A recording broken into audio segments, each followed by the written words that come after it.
নৈতিক কর্তব্য নয়, এটা বরং একটি জাতীয় অগ্রগতি সুনিশ্চিত পথ নির্ধারণ।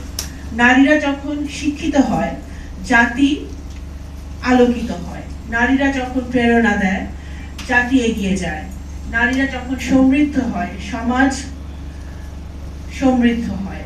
আর নারীরা যখন নেতৃত্ব দেয়, তখন সমাজ দৃঢ় ও সাহসী হয়।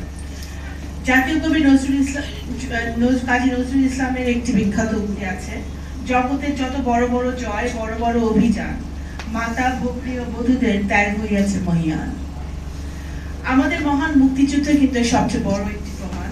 1971 সালের রক্তস্নাত এই দিনগুলোতে আমাদের বীরাঙ্গনা এবং অগ্নিকন্যারা যে অপরিসীম সাহসিকতা দেখিয়েছিলেন, যেই বাংলাদেশের স্বাধীনতা সার্বভৌমত্বের জন্য তারা যেই ত্যাগ করেছিলেন, সেই ত্যাগ কিন্তু আমরা সারা জীবন মনে রেখেছি।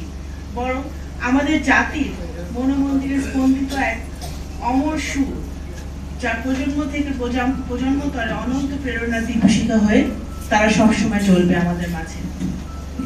আজকের এই বিশেষ দিনে আমি শ্রদ্ধাবহত চিত্তে স্মরণ করছি আমাদের সত্য প্রয়াত, আমাদের সকলের প্রিয় নেত্রী, মাদার অফ ডেমোক্রেসি, দেশনেত্রী বেগম খালেদা জিয়াকে।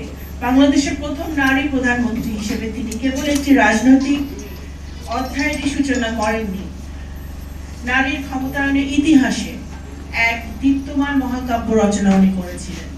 নারী শিক্ষা বিস্তারে তার দূরদর্শী পদক্ষেপ, কন্যা শিশুদের জন্য অবৈতনিক প্রাথমিক শিক্ষা ও বৃত্তির প্রবর্তন ছিল ভবিষ্যৎ বাংলাদেশের জন্য একটি যুগান্তকারী এবং সাহসী সিদ্ধান্ত। তার হাতে রচিত সেই উদ্যোগ আজও অসংখ্য নারীর স্বপ্ন পূরণের প্রথম সোপান হয়ে পরিলক্ষিত হচ্ছে।